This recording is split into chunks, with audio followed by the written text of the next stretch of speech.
Hi everybody, my name is Victoria. Welcome back to my channel.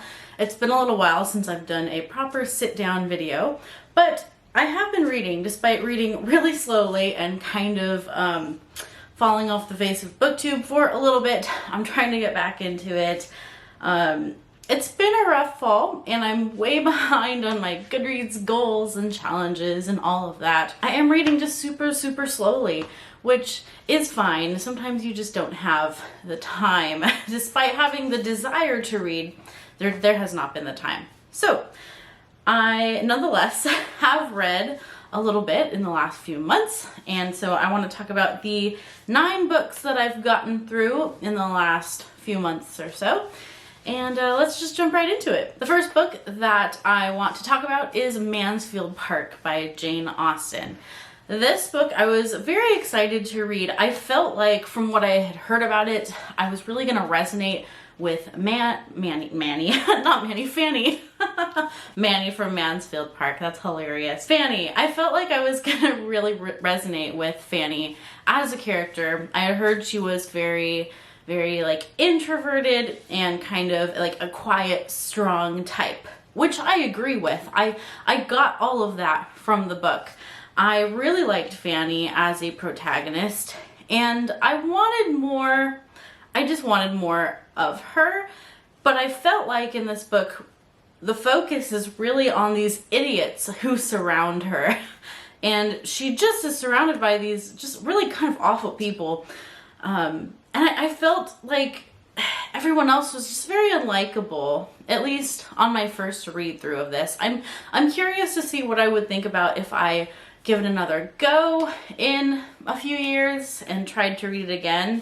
I didn't like the love interest either, and it was just a little bit boring as well. So while I totally understand how a lot of people really like Mansfield Park because they like Fanny, I found the rest of the book to be kind of blasé, unfortunately. So I ended up giving Mansfield Park 3 stars. I was definitely disappointed by it, but I also at the same time could see the merits of the protagonist, but really didn't enjoy the action of the book. There was very little action, I felt. Unfortunately, Mansfield Park was not for me. So far my least favorite Jane Austen that I've read. And hopefully I'll get through. I have a couple more Jane Austens to read this year before I've read all of her 6 novels. So I'm hoping to get that done by December. But so far Mansfield Park is sitting on the bottom of the pile for me. I'm sorry for those that love Mansfield Park, but it didn't work for me. The next book that I read was a buddy read with Danny and Laura and Margaret. I'll have their channels linked down below. We read The Essex Serpent by Sarah Perry, and I have actually already unhauled this book because I did not enjoy it, unfortunately. This is one of my least favorite reads of the whole year. I actually gave it 1 star, which sounds really harsh, but I just did not think that this book was well put together. I thought the story was, again, there's no purpose. Like, there's no purpose to this story. We didn't learn anything. I didn't feel like our characters learned anything. Another weird thing about this book for me was it's supposedly set in kind of, this is like Victorian era, and I never got a good flavor for the era. It was so weird because I didn't realize that while I was reading, and I was honestly thinking it was set in like the 2000s because we didn't really get the flavor for this is set in the Victorian era. And it was really weird when I realized that that's what it was going for, because there were really no clues in the story to me that these people were Victorian era people, and the characters didn't act or speak like they would from that period. So I found it inaccurate in that sense as well. It's supposed to be about this lady who is very independent. She just got out of an abusive relationship. Her husband died, and now she's free and single and is this very like headstrong lady, and she goes to this Essex area, and this town has some rumors of like this serpent that's kind of terrorizing the town and causing trouble, and then she gets caught up with this vicar bishop person as well, who's also married. And I did not like what happened with these characters. There were some very uncomfortable scenes. I felt like the characters didn't learn from their mistakes, and I just did not understand the point of this story, which is a shame because it's one of those books that, like, it sounds so good, but it was just not executed very well, in my opinion. And I know a lot of people really like this book as well, but to me, the cover was the best part. It's a beautiful cover and a really pointless story. Moving on to a book that I did like, finally, Sense and Sensibility by Jane Austen. This book is charming. I love Marianne and Eleanor as a sister pair, a sister duo. I love their relationship. I love that this is really more about the sisters, and there's just some great love interests. There's some really great speeches, impassioned speeches by some of the characters, and it's a charming story. I've always liked the movie Sense and Sensibility, and I'm really glad that I finally read it. I don't know why I gave it 4 and not 5 stars. I actually think this might be, if I read it again, I might feel like this is a 5-star book. I just haven't, I don't know, I haven't been giving out 5 stars to books lately. I don't know why. Even though some books have come really close, but Sense and Sensibility is one of them that I think if I reread it, I would be like, yeah, it's a favorite. And out of the Jane Austens that I've read so far, Sense and Sensibility probably ranks second after Pride and Prejudice for me. So far my Jane Austen order of my favorites would be Pride and Prejudice, it's still my favorite one, and then Sense and Sensibility would be second, Emma would be third, and then Mansfield Park would be fourth, and we'll see where Northanger Abbey and Persuasion sit for me. Hopefully I'm getting those read by the end of the year, and then I can do like kind of a wrap-up of my Jane Austen experience this year. The next book that I read was The Pilgrims Regress by C.S. Lewis. This is a play on the Pilgrim's Progress, and this book follows our main protagonist who goes through a very meta journey. He goes through these lands that like represent different aspects of spirituality and religious dogma, and he kind of learns what the truth is by experiencing all these other people's truths, and then, you know, he's trying to come out with what is actually the truth. So it was such a weird book, and it was so interesting and also super dense.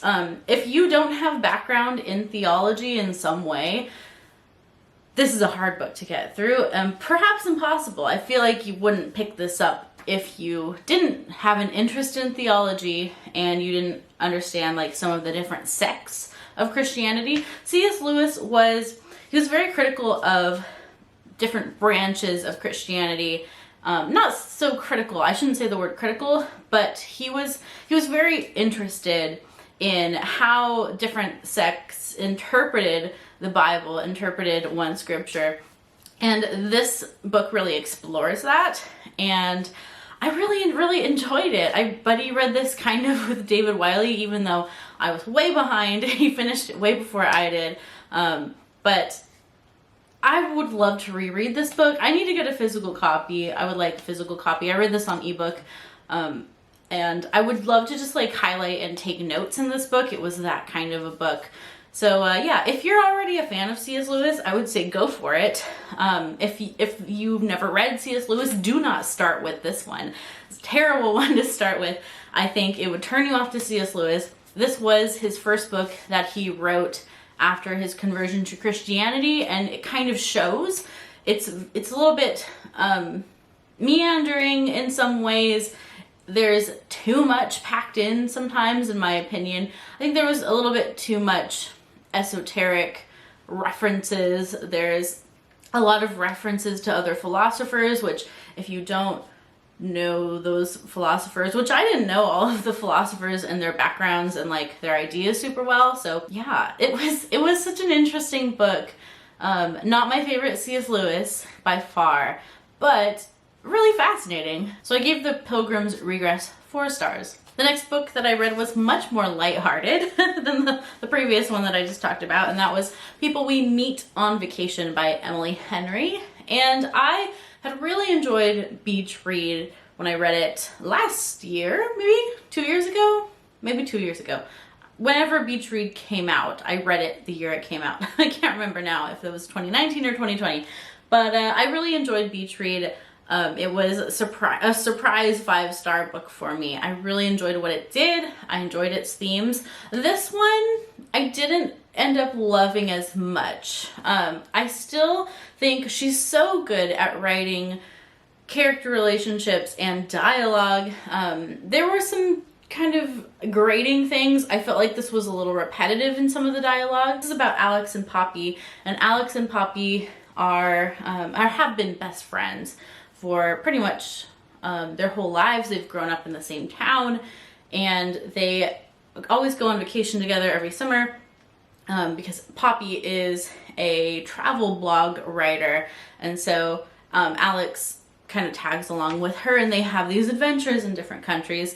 And then at one point in one of their summer adventures, they have a falling out, something happens, and you don't know what that something was for a lot of the book. A lot of the book is the mystery of how did they fall out, what happened. So they decide to go on one more trip together to Palm Springs, California, which was kind of fun for me to read because I live very close to Palm Springs, California. I'm like 45 minutes to an hour away from that area, and I've been there a lot. I've gone there countless number of times for different things. I did my bachelorette party there. So for me, it was kind of cool to have like a setting that I was familiar with, and they reference some places in Palm Springs that I've been to. So that was fun for me to read. But anyways, I did really like the relationship between Alex and Poppy. I liked how it all wrapped up. I thought it was just really satisfying of a read. But I had some problems with Poppy as a character and just some of her choices. I don't know. I didn't feel like I understood Poppy in some ways. I just didn't resonate with this main character as much as I enjoyed the main character of Beach Read. So that's really why it gets 4 stars. And there was like an element of like hookup culture in here that I didn't love. So that's just a personal preference. I know a lot of people liked this one just as much as Beach Read, and for me it was just a little bit below that quality of the first novel that I really liked. So yeah, 4 stars. The next book that I finished was a complete behemoth, and I feel like even though I haven't read a lot of books this year, at least I've read this is kind of how I feel. It does feel like a personal accomplishment, and that is Les Miserables by Victor Hugo. We did a read-along of this. I was one of the co-hosts. It was a great time, and we had a little watch-along at the end, and we watched the 2012 musical version, which was really fun to watch again. I hadn't seen it since it had come out, so that was fun to do. But this is just, it's an amazing classic. It really is. The only thing that makes this not quite a 5-star book for me is the rambling chapters. Not even just chapters, like large chunks of this book are rambling about really just irrelevant things to the story, unfortunately. And that was just Victor Hugo's style. And from what I understand, he does that in most of his novels and writing. There's usually some very like philosophical musings and him infusing his own opinions about different parts of the French culture, which is interesting, but super dense. And sometimes it felt like you could skip large chunks of this book and not really be missing anything. So that to me is unfortunate. I did feel like it got in the way of the story sometimes, and I did do some skipping of those sections, and I think it's perfectly okay. This is one of the few books that when people say like, oh, I'll just read the abridged version, I actually think that's okay, which feels very sacrilegious, but yeah, there's some irrelevant chunks in here. I am glad that I read the unabridged version because I'm a complete purist and probably wouldn't have felt right just reading an abridged copy, which I have done. In high school, I read an abridged copy of Les Mis and really liked it. But at the time, I didn't realize that it was abridged. And so realizing that I had to read the unabridged version, and I'm glad that I did. I've had the experience, but it could be so close to 5 stars. This is almost like a perfect classic for me as far as like the themes, the characters, the character development. Ugh.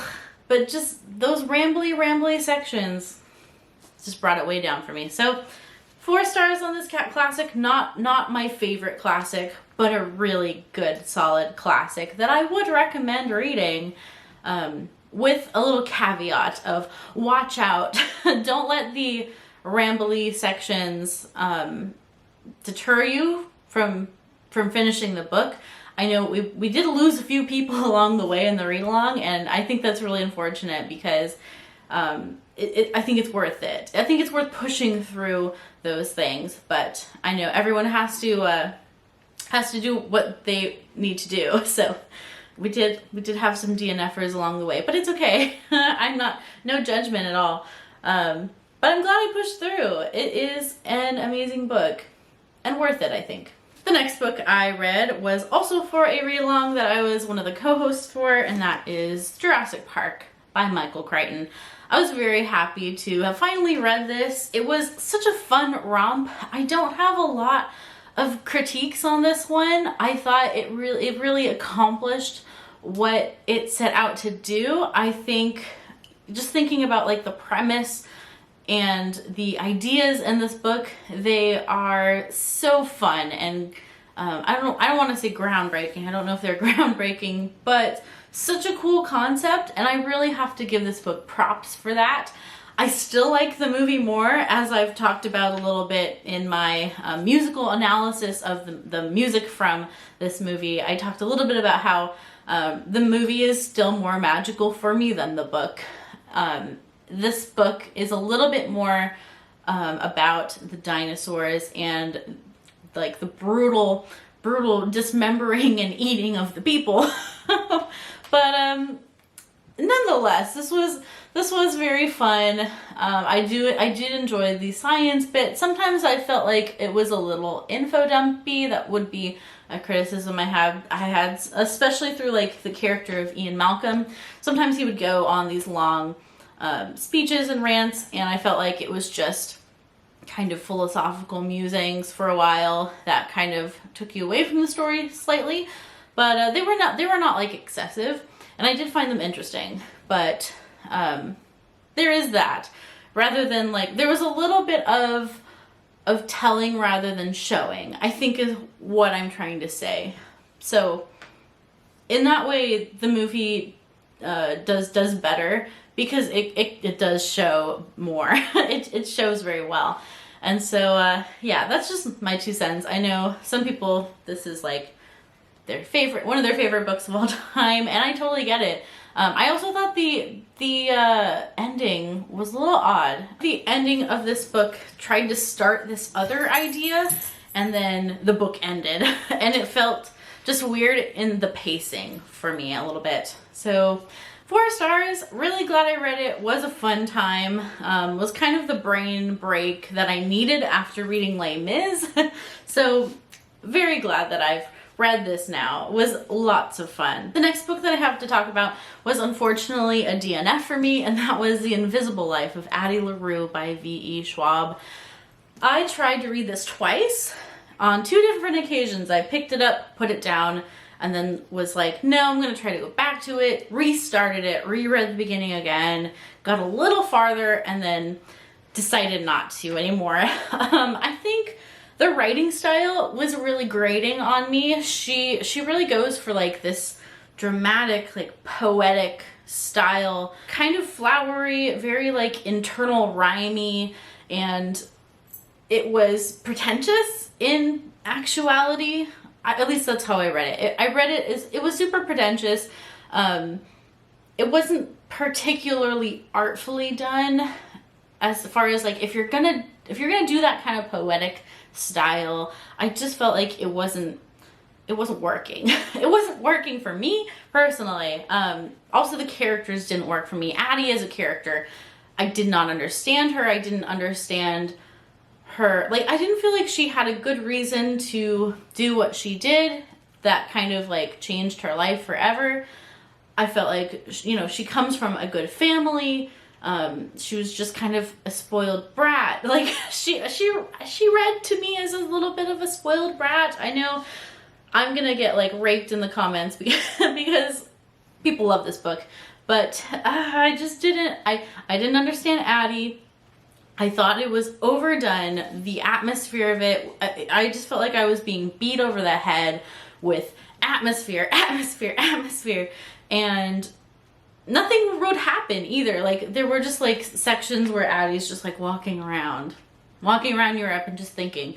It was very like internal dialogue kind of book, which is fine. I like some books like that. Just the combination of factors was not for me, and I didn't want to pick this up, and I really needed a book that was a little more fast paced. So I think I'm just not gonna get along with this book. And from what I've heard about the ending, I kind of asked some friends to like spoil it for me at the end, and yeah, I don't think I'm missing out because I don't think I would like the ending from what I understand. So sorry, all you Addie LaRue lovers. I know that this is a very popular book, but it didn't work for me in so many ways. And then finally, the last book I want to talk about today is The Lost World by Michael Crichton. So the sequel to Jurassic Park. This book was odd. We haven't had our live show yet at the time that I'm filming this, so I'm really curious to hear everybody else's thoughts. So I finished it a little early, but it was so weird. This was like the ultimate side quest. It took like half the book to really get to anything interesting. And I will say the second half of the book is very fast paced and very eventful. More gruesome than the first book. Lots more gore. It was pretty brutal. There were just, I don't know, I felt like it was a little extra gross. There was a little bit of a resurrection of a character who you thought died in Jurassic Park, and then they're back. It felt a little forced, and from what I understand, this was written because Michael Crichton knew there was like a movie coming out of it, so he just wanted to write a book. It feels that way, to be honest. It's a little clunky, not as good as Jurassic Park, the first book. That's in my opinion. I'm really curious to hear what everybody else thinks of this, but for me, it was fun. I was interested. I was reading late at night, and it's a page turner still, but clunkier, not as streamlined. It felt like a side quest. Felt a little rehashed. Some of the characters felt like I've read this before in Jurassic Park. Yeah, so looking forward to the live show to hear what other people think. 3 stars for me. Those are all the books that I've read lately. I would love to know what you've been reading, if you've read any of these, what your opinions are. Sorry for trashing some favorites. I feel like I'm gonna get yelled at a little bit maybe, but be nice to me in the comments. Sorry. I hope you have a wonderful rest of your day. Keep reading great books. Thank you so much for watching, and until next time, bye-bye.